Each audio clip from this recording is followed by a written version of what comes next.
we're on this camera. So we're live right now. We're watching Cheer Live right now. And I have Jay, coach here from Cheer Athletics, and I want to ask you a couple things. Let's start simple. How long have you been at Cheer Athletics? Tell me a little bit about the program and what you enjoy about it. This is my 5th season at Cheer Athletics. My favorite parts about working at Cheer Athletics is just the rich tradition of cheerleading that we have there, the strong athletes and the staff that I get to work with. I mean, we truly are the best of the best. Absolutely. So 5 years. Tell me, there's so many teams in the gym. How many teams are you involved with, and specifically if you can name a few of them? This season I'm actually involved with 4 teams. I coach Lions, our youth level 3. I also coach our junior level 4 Thundercats. I coach our international all-girl level 5 Fierce Cats, and I coach our international co-ed Wildcats. Well, all across the board so far, we've seen a very productive day from Cheer Athletics.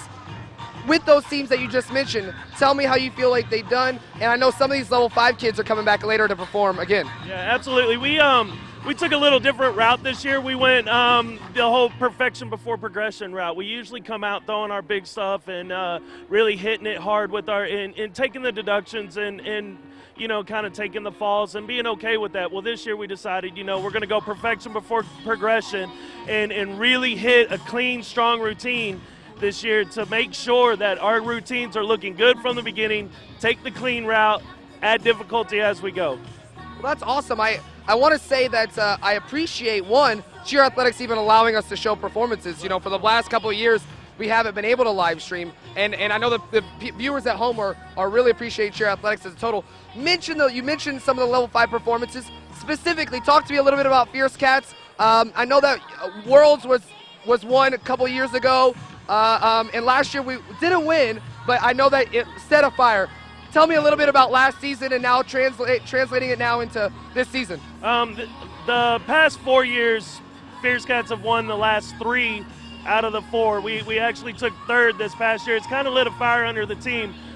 We're coming out a lot stronger than we have been in the past. Typically, we're not the greatest stunning team. We're not the greatest pyramid team, but this year we have taken a turn around that door and have thrown harder pyramids, harder stunts. We've actually come up with different ideas. We're holding a lot of things back right now, like I said, with the perfection before progression, method. We're just trying to really hit clean routines, but start off a little stronger. The team really wants to win back. We've owned that championship for 3 years. We want it back. By any chance, do you know, I don't need a specific number, but a guess around how many kids are on Fierce Cats now who have won Worlds in the past on Fierce Cats? Do you have any idea of is there, basically what I'm asking, is there a big carryover? Are there a lot of kids that have that Worlds experience and to really bring it this year? I would say it's about half and half. We probably got 12 left over from last year and 12 new girls. We get a big turnover at Cheer Athletics. A lot of our girls either graduate out of the program or go further into their college program, especially at the international program. And it gets a little tough, you know that once you graduate, money doesn't come from mom no more. It comes from your own pocket. Right. It gets a little difficult. Well, so we mentioned a little about Fierce Cats. They're going to be coming on later on tonight. And I want to comment, you said you're also on Wildcats coaching. Can you mention about the same thing on Wildcats?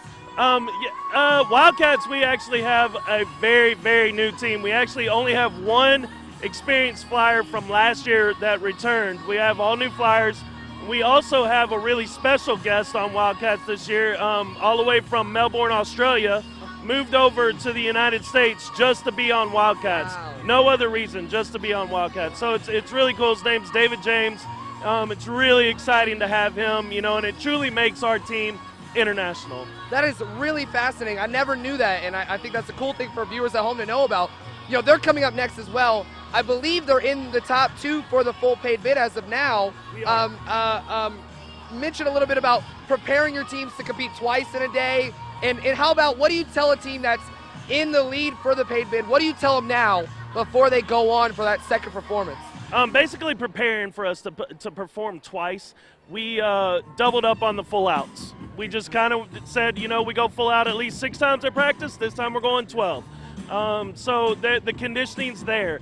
We also kind of backed off of a lot of our difficulty just so we hit a clean routine. We know that the judges are looking for clean, hardcore execution, with the minimum amount of skill that it takes to get in the point range. So we kind of played the clean route, made sure everything that we do is going to stay in the air, hit the range, and really, really, really wow the judges and the crowd at the same time. Well, I'll tell you, watching myself from the front and all the viewers at home who saw those routines, there was a big wow factor, period, from all the cheer athletic teams. You know, I want to talk a little bit now about CheerLIVE. You know, this year's the first year to be able to show that you all have allowed your performances to be shown. You know, already till now, there's already so many positive things about what people have seen and how you've done. Tell me, how do you feel about CheerLIVE going to competitions and live streaming events all over the country? I think it's an interesting concept. I personally am not someone that gets on the web and looks at other people's routines. I think if my routine is my routine, if we hit it, we hit it. Let the judges decide. I don't care what anybody else has. But I think it's an interesting concept that, you know, it's taking it to another level. Cheerleading is actually becoming a sport with the ESPN concept, you know, with the CheerLIVE. I think it's a great idea. We've talked as a staff about letting our routines be aired live. It's not going to make a difference. If you're better than us, you're better than us. If you're not better than us, we're going to beat you. Absolutely great. I appreciate you spending some time with me, man. I know you got to get back to your teams. Thank you so much, Jay. No problem. Thanks, guys.